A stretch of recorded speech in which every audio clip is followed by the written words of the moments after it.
Bom, mais um episódio desse podcast Minha História. Hoje eu tenho a honra, o prazer de trazer uma pessoa incrível, maravilhosa, que eu conheci há alguns bons anos já, né?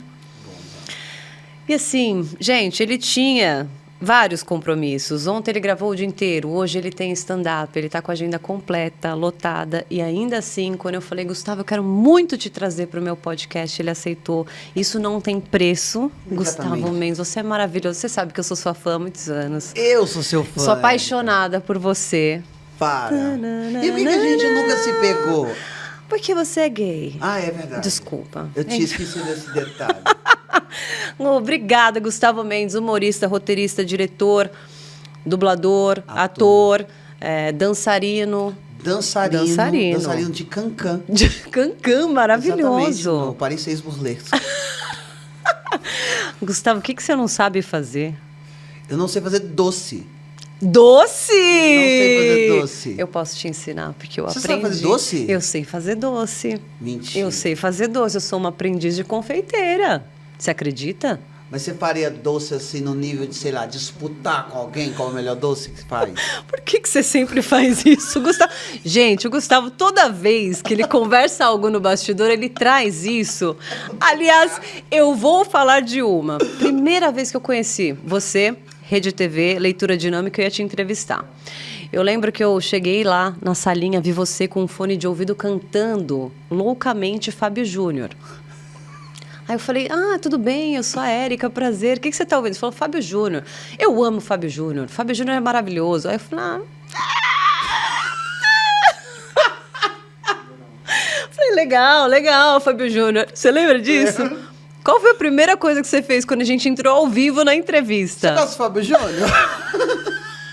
Ele vira pra mim e fala... E aí, tudo bem? Não sei o quê. Cara, ele enfiou, assim, o comentário no meio do nada. Mas, Érica, o que você acha do Fábio Júnior? Eu falei, legal, adoro. Ai, Gustavo, você é muito indiscreto, né? Não, muito. Mas e você sabe que é muito louco isso? Como é que o universo aproxima das coisas que a gente gosta, né? Eu, sou apaixonado por você, seu trabalho. E o Fábio Júnior, eu estava numa época ouvindo muito, porque eu tinha descoberto a discografia B dele. Porque as pessoas conhecem as músicas mais famosas, Alma Gêmea, Caça e Caçador, não sei o quê. Só que eu fui descobrindo as letras B, do lado B do disco, que que não ficaram populares. E elas eram muito profundas. O Fábio Júnior é um grande letrista.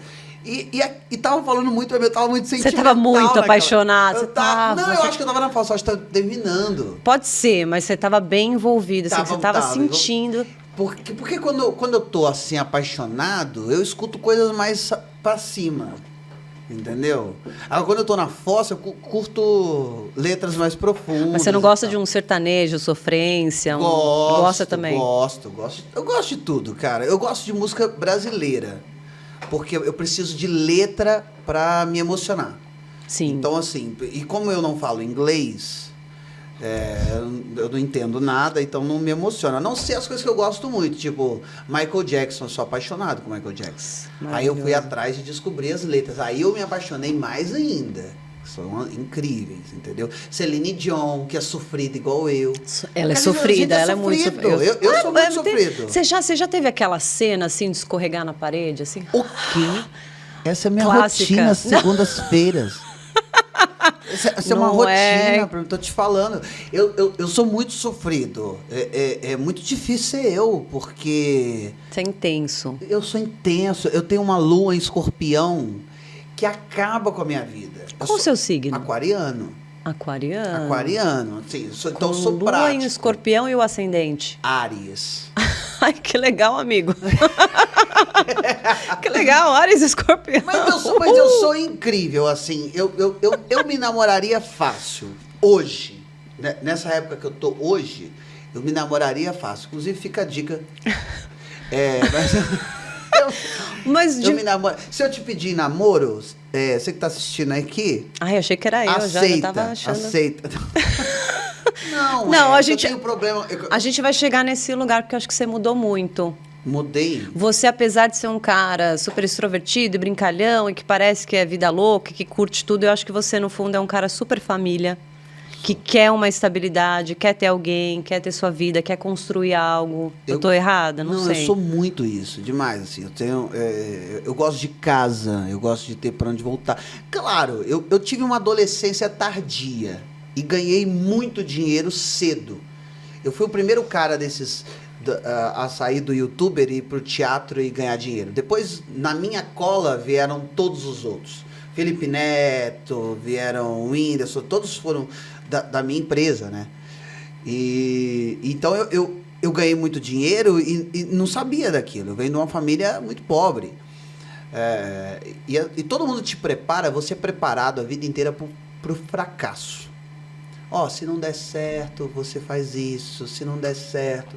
Ninguém te fala assim, olha, se der certo, vai acontecer. Você vai pirar e o que você vai fazer? É exatamente isso. Então, assim, eu dei uma surtada. Como eu fui um adolescente evangélico e líder, porque era o único jeito de eu mascarar a minha sexualidade na igreja, era sendo líder, né? Como é que eu podia ser uma bichinha na igreja? Não podia. Então eu falava assim, eu sou como o apóstolo Paulo, eu me dedico ao evangelho, aquela coisa toda. Mas na verdade era só porque eu queria chupar uma rola e não podia. E aí, desculpa. Mas na verdade você também essa essência de líder, de estar no palco, você gostava também de uma plateia. A igreja tinha plateia, né? A igreja tinha plateia. O que eu não tinha era a vocação sacerdotal. Isso eu entendi muito logo, porque assim, o sacerdote, quem tem a vocação mesmo, não estou falando desses pilantras da vida, mas estou falando quem tem a vocação, seja um pastor evangélico, um padre, um padrinho ou uma madrinha na Umbanda, uma mãe de santo no Candomblé, eles têm uma vocação sacerdotal, eles entregam a vida em prol do outro.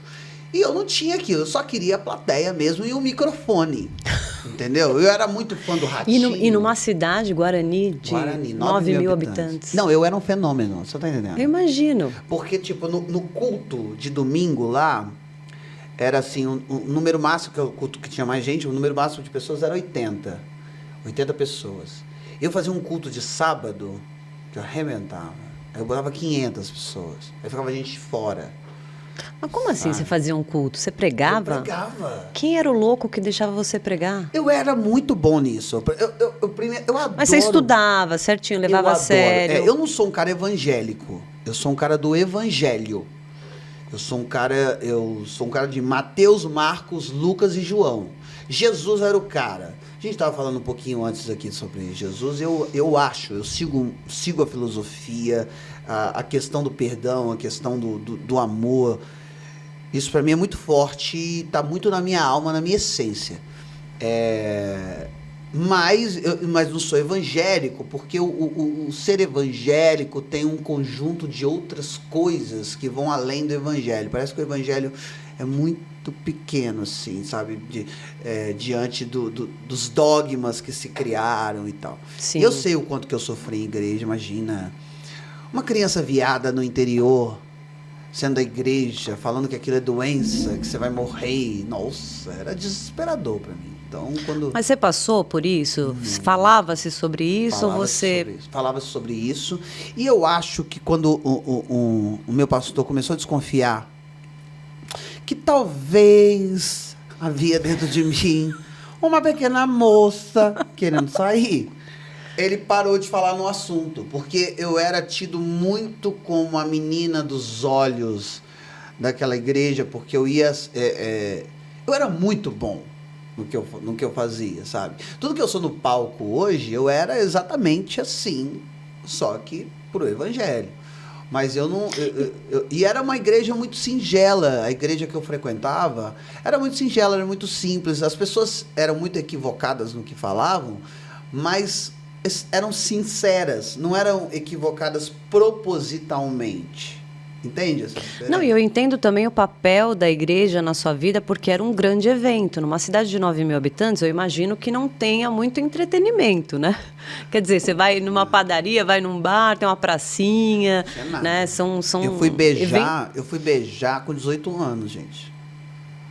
Quando eu saí de lá, não tinha quem. Até porque assim, Então as tinha bichas da minha cidade eram muito feias. Pensa, nossa, ô cidade pra ter bicha feia. Sério? A minha geração é cada bicha feia. Eu me salvei. Não, posso dizer assim, com orgulho. Eu me salvei, mas assim, as bichas... Tanto é que a minha geração, da minha idade, as bichas são até enrustidas. E eu geralmente sou o cara que fala assim, sai do armário. Mas no caso delas que são Hoje, muito né, feias, Gustavo Mendes? mas elas que são muito feias, eu falo, fica aí. Não sai, não. Deixa aí. Fica aí dentro, pelo amor de Deus. Ajuda a gente. Não, tô brincando. Vem pra fora todo mundo. Toda forma de Por falar beleza nisso, vale a pena. quando que... Vamos voltar um pouquinho na sua história. Eu queria que você falasse, você tem uma conexão muito grande com a sua mãe, você é um cara de família.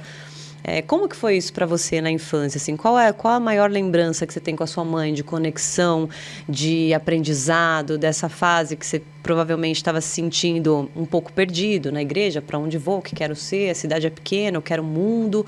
O que você lembra dessa época da sua vida? É muito louco que hoje eu consigo identificar uma conexão com a minha mãe muito maior do que eu supunha.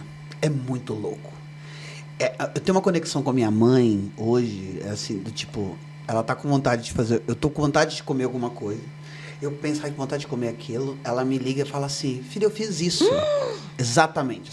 É muito louco. Se eu tiver mal, triste, eu acordei de madrugada, fiquei incomodada, tá tudo bem? Sente, né? Cara, é muito louco, assim. Então a gente tem uma conexão muito forte. Minha mãe é uma mulher que trabalhou desde sempre. Eu só tenho um irmão. A nossa diferença é de 1 ano e 3 meses. Então ela trabalhou grávida, trabalhou comigo pequeno, carregando para baixo e para cima. É uma mulher que, assim, que tinha as dívidas dela e eu nunca vi ela reclamar. Ela pagava tudo. Nunca deixou faltar nada. Uma mulher muito forte e, acima de tudo, muito bem-humorada. Muito engraçada. Porque minha avó, a mãe dela, também era muito engraçada. Sabe? Elas são muito incríveis. Então, assim, hoje eu vejo a conexão com a minha mãe nos detalhes. Entendeu? Minha mãe é uma mulher livre. É uma mulher que ela se separou. E quando ela se separou, eu lembro disso. Ela briga comigo até hoje, que assim, nos meus relacionamentos, quando eu me separei e tal, eu fiquei mal, aí meio que queria voltar para terminar bem. Aí minha mãe falava assim, você aprendeu várias coisas com a mamãe, menos isso. Porque mamãe não vira a página, mamãe queima o livro. Nossa, maravilhosa. Maravilhosa. Muito. Queima o livro. Não tem... E é Nossa. canceriana, né? Super mãezona, mas também segue a vida. Super família, Tá, coração enorme. E linda. Minha mãe é linda, uma gata. E assim, então, Ela assim, é nova, né? É nova, e se cuida. Depois que ela se separou... E eles se ficou mais separaram gata. quando vocês eram pequenos? Eu tinha 14 anos, 15 Já era anos. grande. Era. Não, e tipo, foi um alívio, assim. Que meu pai é incrível. Minha mãe é incrível. Separados, cada um no seu canto. Juntos era uma merda. Sim. Era muita discussão, entendeu? Então, quando minha mãe juntou eu e meu irmão pra falar assim, então, mamãe, é um assunto muito delicado, Você falou, mas já deixa eu dizer sei. que a gente vai... A gente falou, graças a Deus, já não era hora, meu Deus. E melhorou. Achou que ia demorar. Por que demorou tanto assim? Já era pra ter há muito tempo. Não foi traumático, então? Não, Ai, que bom. nem um pouco. E, tipo, eu tenho uma relação ótima com meu pai. Eu odiava meu pai. Odiava, quê? muito. Porque eu sou exatamente igual a ele. Então, por exemplo, na adolescência, eu comecei a não querer me olhar no espelho. Porque eu Você comecei... desigual fisicamente? Tudo. As coisas que eu odiava no meu pai, que ele fazia, do Nossa. tipo, ser ignorante. Meu pai, por exemplo, nunca Impulsivo, encostou um dedo na minha mãe. Nunca. Nunca. Mas era um cara de palavras duras. Eu era esse cara. Eu estava me tornando esse cara. Então, tudo que eu não suportava no meu pai era porque eu era exatamente igual. É muito Nos meus difícil primeiros isso. relacionamentos. Outro dia eu estava dando uma entrevista, alguém estava falando sobre relacionamento tóxico, aí perguntaram assim, Gustavo, você já viveu um relacionamento tóxico? Eu falei, já vivi. E eu era o tóxico. Nossa. Entendeu? Era. Porque qual a referência que eu tinha de relacionamento? Era disso. Mas isso sempre vem na maturidade, né? Não sei se Sempre. você fez terapia, se faz Faço. terapia. Como muda a vida da gente? Cara, as pessoas Porque a gente precisam. projeta naquilo, na pessoa, né? Aliás, projeta aquilo em outra pessoa que está na gente. Exatamente. E é batata. O que te incomoda no outro é o que você é, o que está dentro de você. E é muito reflexo da família, porque é difícil E a gente fugir carrega. de um padrão, fugir Não, de um E a exemplo. gente carrega coisas que estão no DNA, no sangue, de comportamento, de energia, que vão passando de geração e geração. É muito louco isso, porque o meu irmão é muito inteligente. Meu irmão é um dos maiores empresários artísticos da América Latina, assim. Mais novo que eu. E é um gigante, sabe? Eu sei fazer dinheiro, eu não sei administrar dinheiro. Eu sei fazer dinheiro com o meu talento, porque eu tenho talento. Agora, meu irmão sabe, ele vê qualquer coisa como oportunidade de negócio. Ele é incrível. Meu irmão é assim, meu maior orgulho. Se você perguntar assim, qual que é a sua maior conquista profissional? Meu irmão, Que legal. que com 16 E você acha anos- que você puxou ele? Foi. Ou ele te puxou? Não, Como eu é que puxei, foi? Eu puxei Olha. ele. Que sorte, e hein, aí Gustavo? ele, Ter alguém assim na família? muito louco. Nossa. Não, só eu e a família Veloso. Que tem 2 filhos maravilhosos. Só Dona Canoa e Dona Terezinha. Que tem essa possibilidade, entendeu? Mas, não, tem alguns outros irmãos aí, né, que a gente sabe. Tô Não, brincando, mas tem muita gente, Tem muita mas- gente. Mas, assim, o meu irmão E é inteligente. difícil, porque a gente tem uma relação muito passional com o irmão, muito de fígado, muito de intimidade. Quando coloca negócio Não, a gente se no meio... odiava. A gente criança, meu irmão era uma criança insuportável, péssima, não sabia brincar. Meu irmão Ele era ou você? hétero, né? Hétero. Então, meu irmão era péssimo. Eu brincava de televisão. Eu tinha um estúdio de televisão na minha casa, um quarto que minha mãe cedeu para ser o meu estúdio. E meu irmão queria entrar e ele não Ia sabia atrapalhar brincar, tudo. Atrapalhava, era um inferno, entendeu? E Eu quem queria- que você queria ser nessa época? sempre quis ser Faustão. Faustão. Eu queria Você ser imita o Faustão? Não sei imitar. Ó, eita! Eita, meu! Você sabe o que o Faustão falou quando ele chegou no velório? O quê? Ô morto, bicho! E quando ele chegou numa casa e começou a espirrar? Não sei. Ô mofo, meu! Você é bobo. E você gostava do Faustão? Você queria ser o Eu Faustão? queria ser o Faustão. Eu amava aquilo tudo. O Gugu não. O Gugu não. Mas o Gugu tava no meu radar de influência. Eu queria ser na verdade, eu queria ser um apresentador. Eu queria ser todos eles, assim. Entendeu? Mas como minha mãe já tinha ido várias vezes à plateia do Domingão...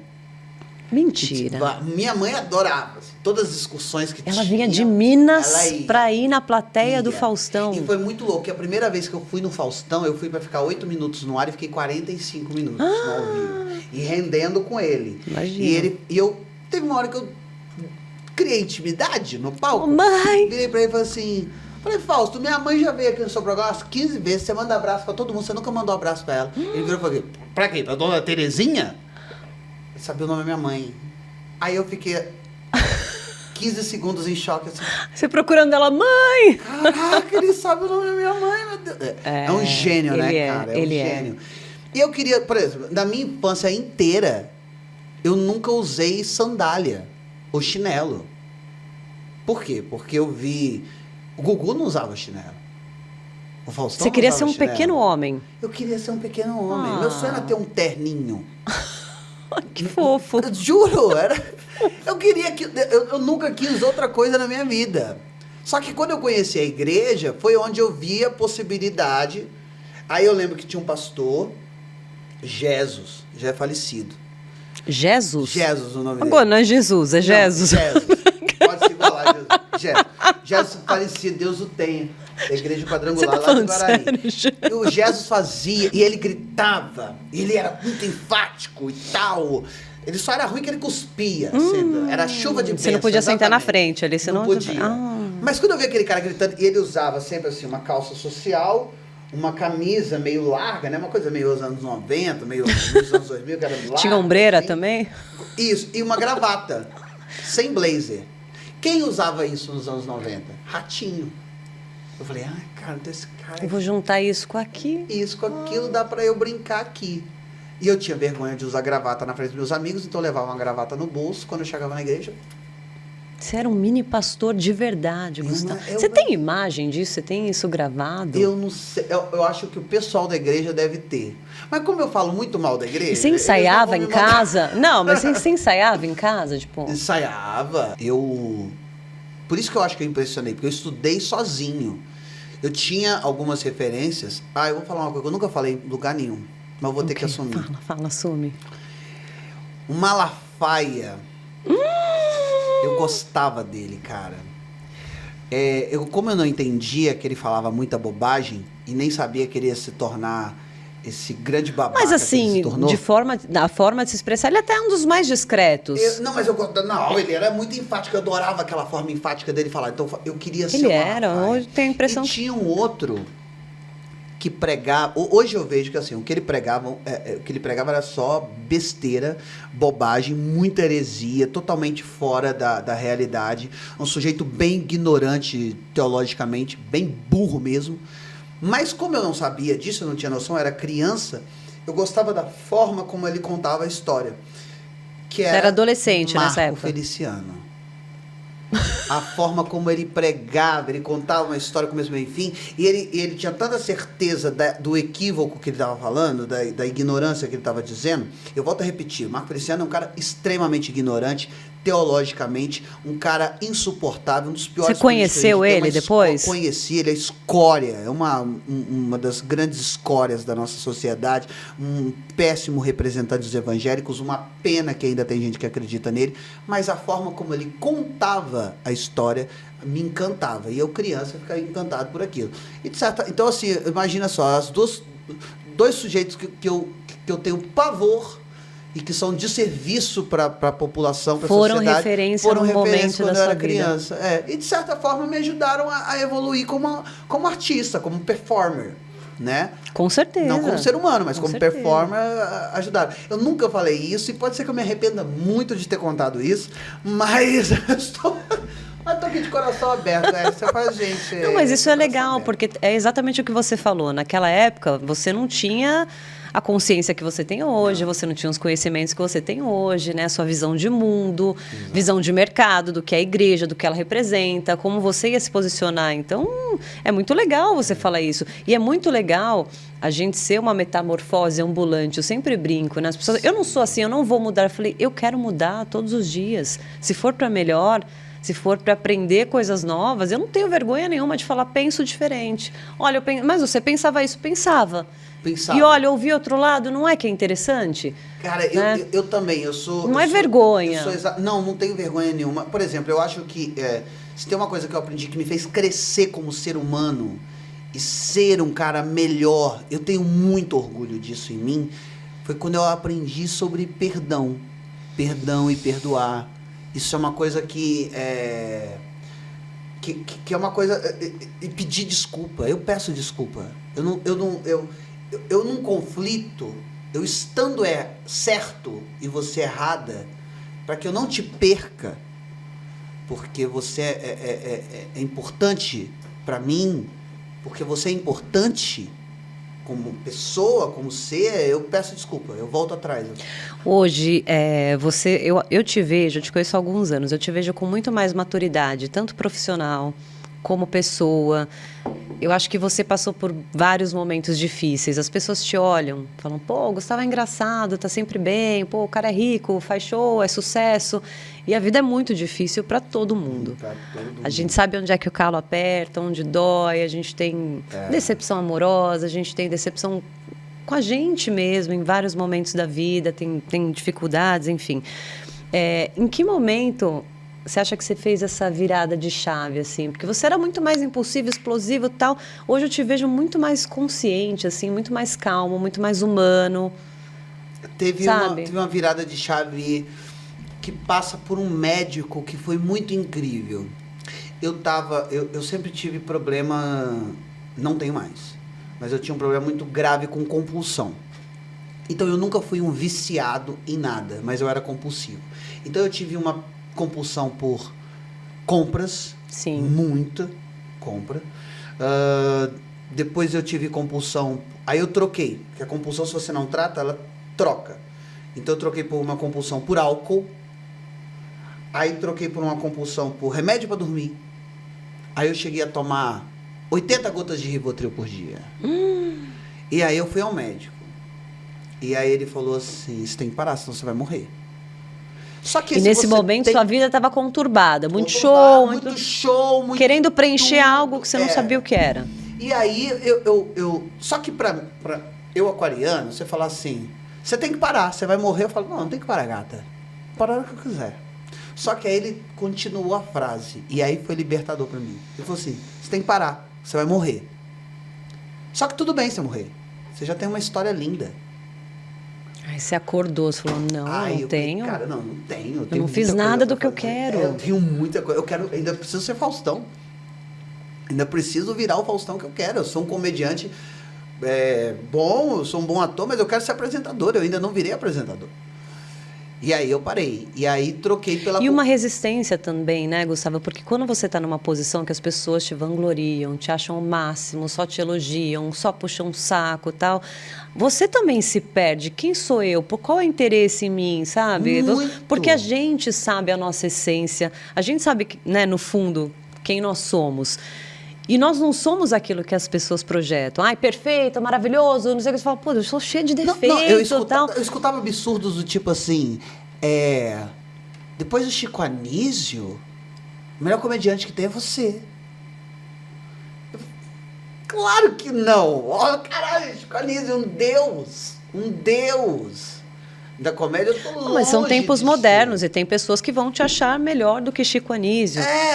As redes trazem isso, é uma idolatria, é um comportamento obsessivo. Mas eu acho que a gente se perde. Eu tô falando de você porque assim, você atingiu milhões de seguidores, assim, você começou muito novo, com 17, 18 anos, aí ganhou um concurso, começou a fazer comédia, a hora que você ganhou a internet, num momento assim que estava tudo explodindo, você falou, cara, eu sou o cara. Isso mexe com a cabeça eu de uma pessoa que saiu de uma... Não, isso não. De ser um cara, não.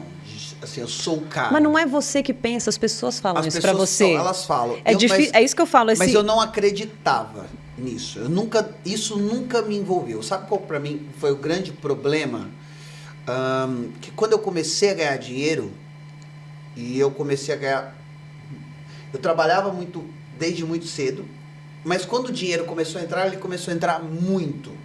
E muito rápido. Uma proporção que você nem imaginava. Gigantesca. O que eu fiz? Eu contratei todos os meus amigos para trabalharem comigo, inclusive meu irmão.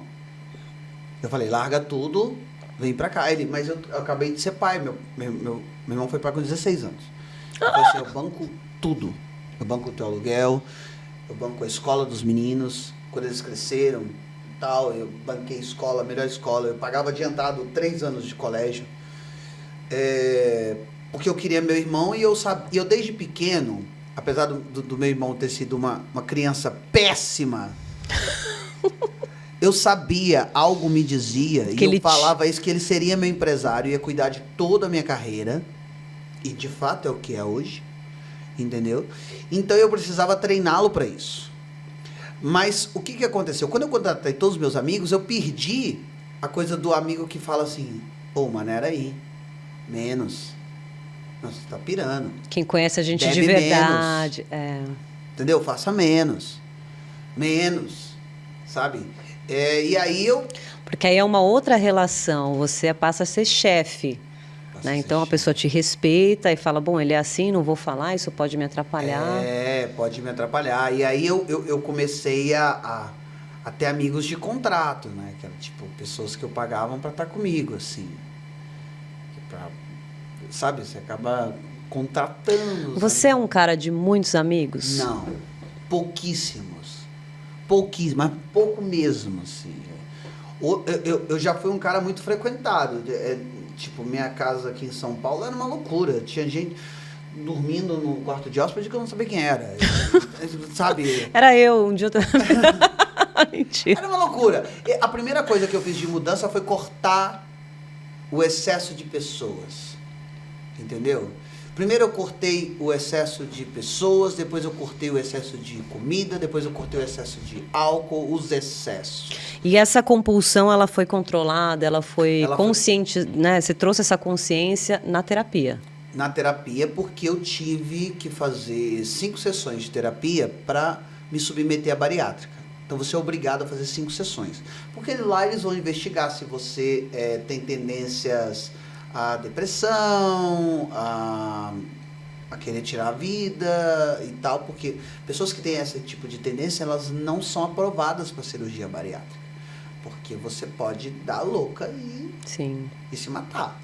Né? Então, E também tem um outro lance que as pessoas também não sabem, mas você desenvolve também, muitas vezes, uma propensão aí para o alcoolismo, mesmo pessoas que não eram. A maioria. Porque você consegue beber, você não consegue comer, você está num momento de transição. Eu sou um cara que fui pro alcoolismo. Assim. Eu tava tomando uma garrafa de uísque por dia, assim, sabe? Gustavo. E aí quando eu passei, aí falaram assim, não, cara, uma garrafa de uísque tá muito. Aí eu passei a tomar vinho. Aí eu tomava 8 garrafas de vinho. Assim. Eu precisava... Mas em que momento do seu dia Porque você fazia isso? Era um fuga. momento de show, depois do show? Não, era o dia todo. Eu precisava fugir de mim. Eu precisava fugir de coisas que eu não... eu fui criando situações para minha vida, de personalidade, de ser um cara difícil, de ser um cara... eu nunca fui antipático ou difícil com as pessoas, mas eu comecei a ser um cara difícil no trabalho. Se não for assim, se não for do meu jeito, entendeu? Não vai ser, então não faço, então não vou gravar. E sabe, Você foi essa pessoa.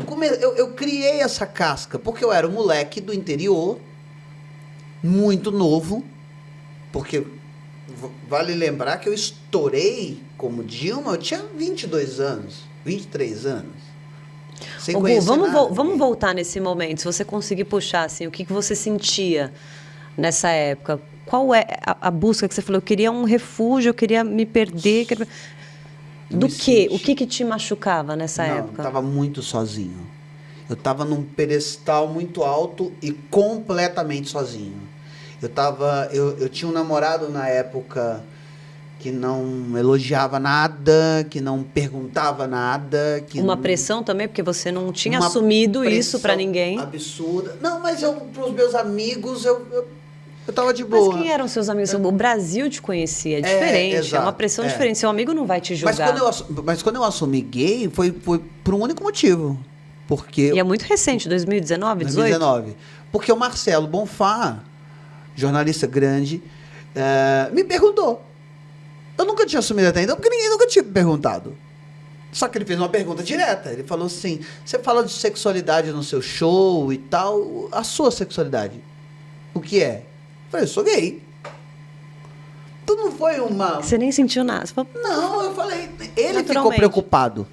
Ele ficou super preocupado. Ele falou assim, Gu, você quer que eu tire? Até ele postar, até no dia dele postar, ele falou assim, Gu, vou te perguntar de novo. De boa, eu refaço aqui, eu tiro. Você quer que eu tire? Você tá seguro? Eu falei, não. Super seguro. Pra mim tá de boaça. E aí ele postou e eu mesmo comentei. Falei, choquei um total de 0 pessoas, porque... Naturalmente, você falou, mas até hoje as pessoas não acreditam que eu sou gay. Não acreditam. Eu posso estar de qualquer... Não acreditam. Eu não sei porquê. Assim, existe uma tara interessante das mulheres com os homens gays.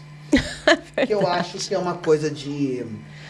querer converter. De desafio. De desafio. Nossa, o cara, olha, entendeu? fazer um... Ou do cara que... Ou então, os homens héteros estão babacas porque não entendem, não... Porque, por exemplo, os meus amigos héteros são incríveis. E são completamente apaixonantes. A maioria dos meus amigos são héteros. A infinita maioria dos meus amigos são héteros. E eles aprenderam muito comigo e eles são apaixonantes. Porque eles se tornaram pessoas interessantes. Eles acompanham, eles perguntam. Eles saíram daquela bolha do que se espera de um homem. Venceram a barreira do machismo, dessa coisa toda. E, cara, você vencer a barreira do machismo é a melhor coisa que tem. Porque aí você convive, você vai conhecer mulheres interessantes. Você vai aprender muito mais. Entende? Porque a bolha homem hétero, cis, branco, ela é muito merda. Ela é muito merda. Ela é completamente desinteressante. Ela é completamente... ela só é boa para quem tá naquela bolha e não conhece nada, e não conseguiu sair e olhar para fora. E não conhece, é exatamente isso. Eu entrevistei a Aline Prado, que é apresentadora do TV Fama, não sei se você conhece, maravilhosa, Aline. E aí ela falou sobre um livro, ela falou, Eric, depois que eu li um livro que chama Ser Negro, eu aceitei que eu era negra, eu era uma mulher, demorei 30 anos na minha vida, ela falou, para me aceitar negra, porque eu queria ser branca, minha referência era branca, o que era legal era branco.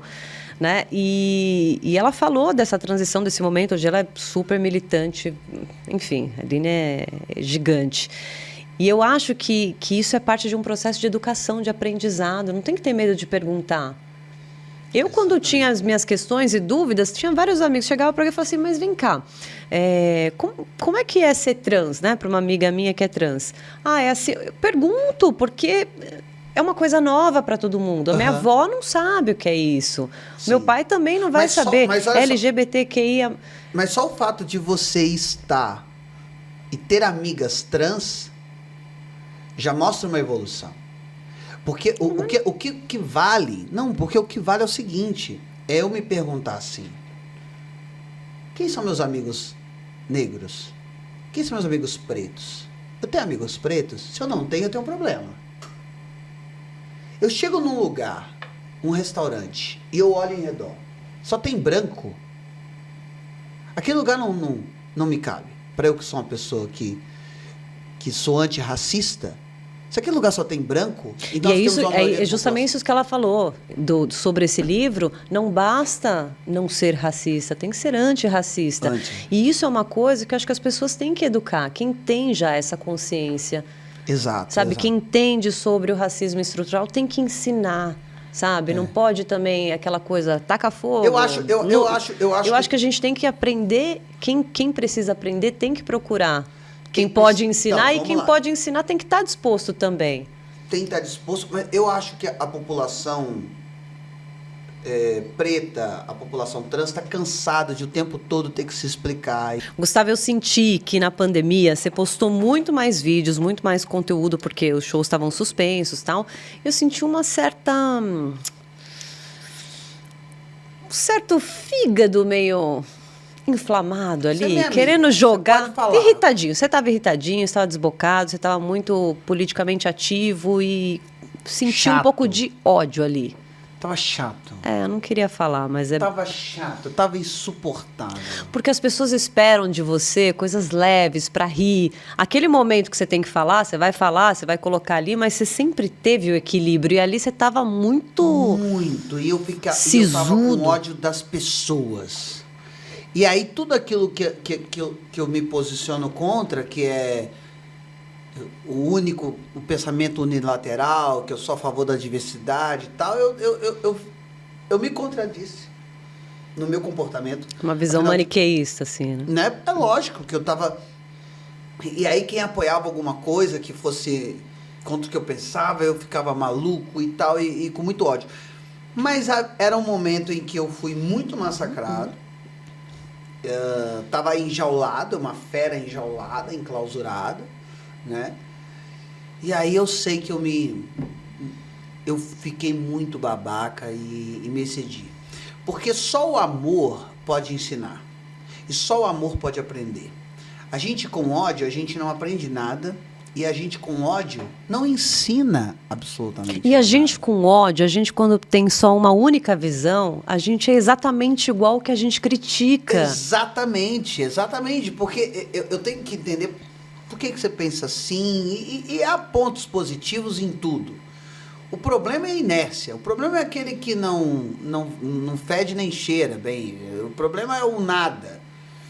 Entendeu? Então, assim, o ruim é bom. Porque o ruim, você tira a lição. E o bom é bom. Né? O problema é o meio termo, é o morno. Sabe, um dia, tô lá de novo. Já comecei aqui no início falando do dia que você jogou o Fábio Júnior na conversa. Eu fiquei... Aí um dia eu tô apresentando o jornal, vejo o dia que você foi convidado do programa da Mariana Godoy. Maravilhosa. Todo felizão, maravilhosa, Mariana. Aí você saindo, todo feliz. E, para quem não sabe, o estúdio na Rede TV é um vidro. Então tem a redação enorme, o vidro e o meu estúdio virtual. Aí eu vejo o Gustavo passando, ai, amigo, né? Dando tchau, toda feliz. Esse cara entra no estúdio, não feliz em passada, tchau, eu estava ao vivo, eu estava no encerramento. Ele entra no estúdio, entra comigo, ele foi microfonado e ele fez o telão tchau, que é a nossa despedida com música. Você lembra?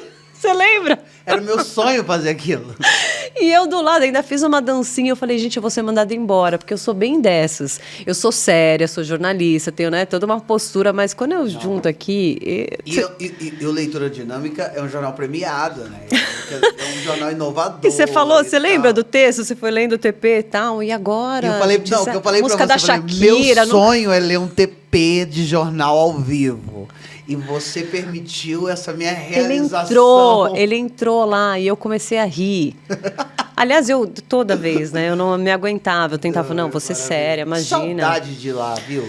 Aquilo é muito chique. Aparece lá. Eu É quero chique, aparecer. Eu é acho chique. chiquérrimo. E acho que agora eles vão reformar a redação, tudo lá. A redação? Já mudou pacote gráfico. Nossa. Você podia aparecer lá. Ah, eu quero muito. O Marcelo, Você me acha muito... responde no WhatsApp, tá, Marcelo? De Carvalho? Marcelo de O Carvalho. chefe? É, ele me responde. Quando tá com interesse, ele me responde. De vez em quando ele some. Aliás, por falar em TV, nessa época, a última vez que a gente se falou, em entrevistas na TV, porque depois eu vou aos seus shows, você sabe disso, você me falou que queria muito ser apresentador. Muito. Na época, eu não lembro se você já tinha todos os seus programas no Multishow. Eu tava indo pro Multishow, acho. Mas ainda não era o formato de apresentador Não, que você ainda queria, não. estava no Não, humor, não. estava dentro de outro contexto. é. Você ainda tem essa vontade? Muito, muito. E foi muito louco, falando de televisão, porque eu meio que tava desencanando desse sonho. Porque a gente ouvia muito, né, do final da TV aberta e tal. Até que Faustão vai pra Band e movimenta todo o tabuleiro. Sim. Então Mion veio pra Globo, movimenta o tabuleiro. Então, assim, o jogo da televisão... The game is on. The game is on. Então assim, mudou. Voltou pro jogo. Então, me permitiu voltar a sonhar e criar e pensar. Claro, o streaming é uma ferramenta incrível.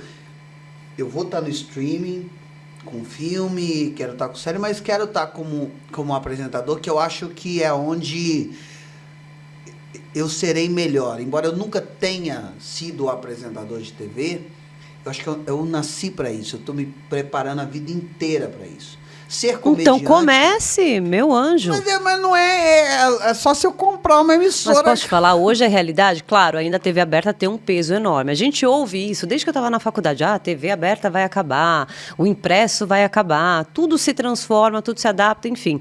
Eu acho que você já está um passo além, pelo menos financeiramente, com o seu público, com o seu engajamento, você já tem tudo. É o contrário. Hoje, quem está na TV quer ir para a internet. Oi, boa noite, tudo bem? Patrocinador sou eu, no caso. Parece entendeu? que parece que você estava na minha reunião ontem com os meus empresários. Eu estavam estava. falando nisso.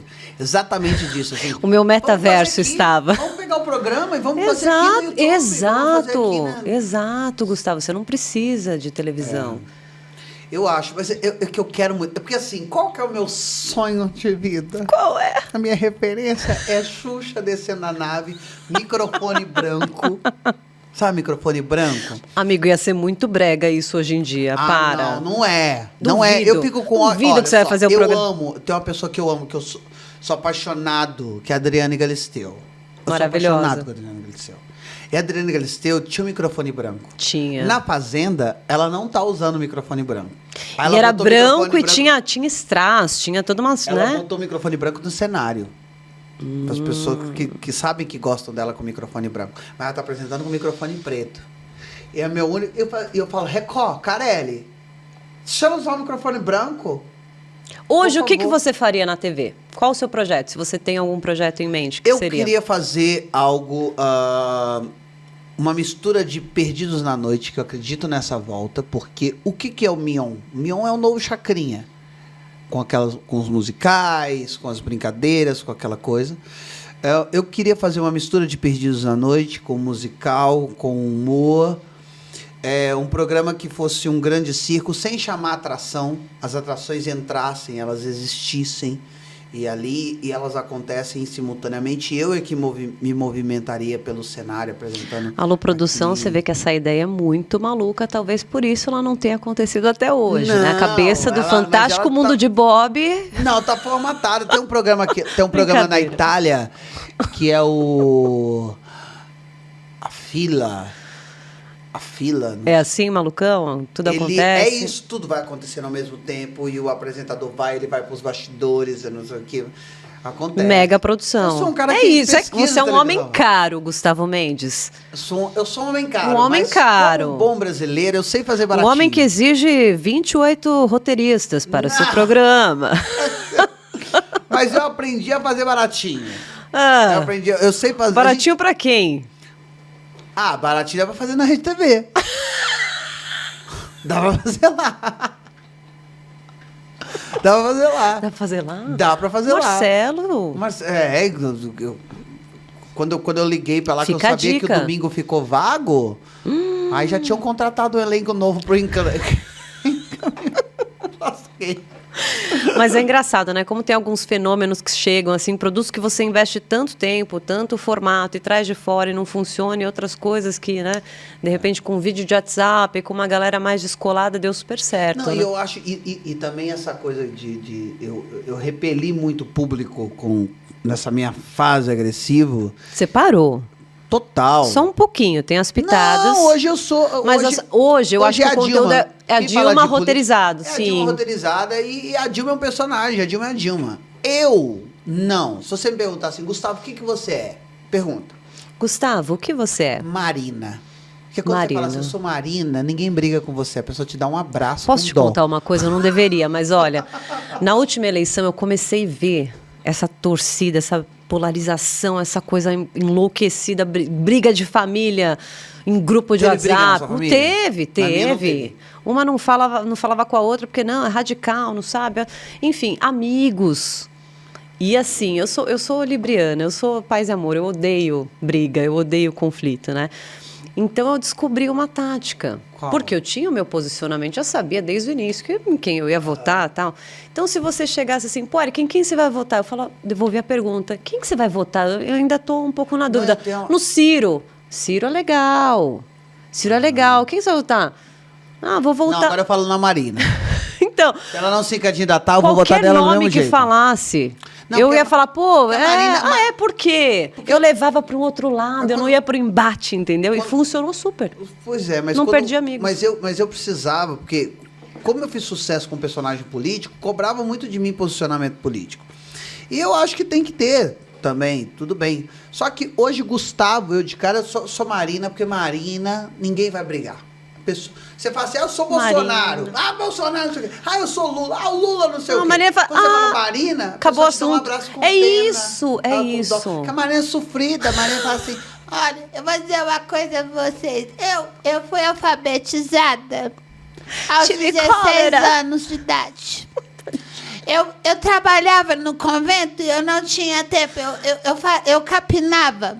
Eu cuidava das freiras, eu lavava elas, eu rapava o buço de cada uma das freiras. Eu só tinha tempo de estudar na madrugada, quando eu tinha folga. Quando eu consegui me formar, eu fiquei com tanto ódio das freiras que eu peguei uma garrafa de vinho do padre, virei e fiquei bêbada. Quando passou uma freira na minha frente, eu dei uma voadora nas costas dela e falei, reage, Batman.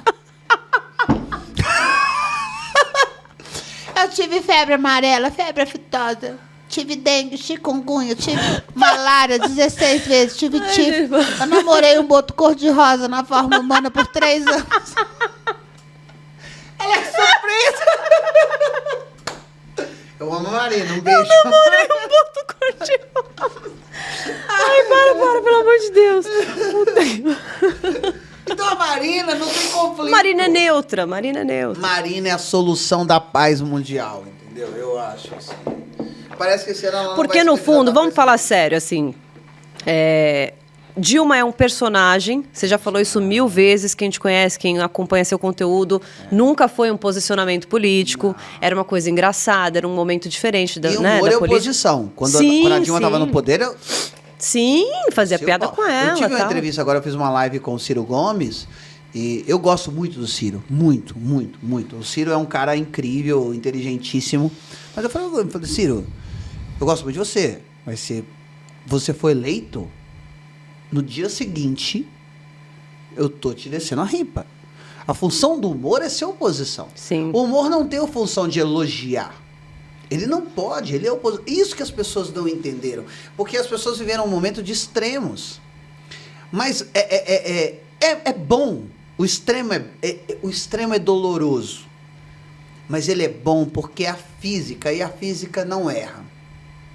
A física newtoniana está caindo por terra, porque agora com a questão da física quântica, dos multiversos, essas coisas todas, a física newtoniana está ficando só para aqui, só para gente, né? Só para um momento, um espaço, tempo, um lugar. Mas ela é muito válida quando ela diz que tudo que se expande até um limite que começa a contrair. Então é isso, a gente ficou muito louco, cada um pro seu lado, eu não olho na sua cara, você pensa diferente de mim, eu te odeio, mas... Cara, agora as pessoas já estão começando a se desbloquear nos WhatsApps. Eu tô muito orgulhosa de você. É um homem novo, é verdade, é verdade. Isso, Gustavo, assim, tem gente que quer lacrar, tem gente que se sente cobrada pelo público, tem gente que vai dar aquilo que vai fomentar, mas é muito legal quando a gente tem essa evolução, essa percepção de respeito. A gente volta na questão do amor que você falou, que independente de qual seja a religião, enfim, acho que é muito mais uma prática de vida e de perdoar. Porque você não precisa odiar o cara porque ele não pensa igual você. Você não entende a bagagem dele, a educação dele. Ele te dá o que ele tem para dar. As pessoas dão o que elas têm para oferecer, sabe? Exato. É muito egoísmo, é muito... É burrice a gente achar que a nossa verdade é a verdade. Porque nós vivemos em bolhas dentro desse metaverso com comentários e pessoas enaltecendo ou apoiando ou criticando aquilo que você acha que é verdade, que não necessariamente Exatamente. Antigamente, se alguém viesse me falar sobre jejum intermitente, eu queria bater na pessoa. Então, hoje eu não, sou a hoje sua eu coach. abraço. Hoje eu falo, tá, eu vou fazer assim.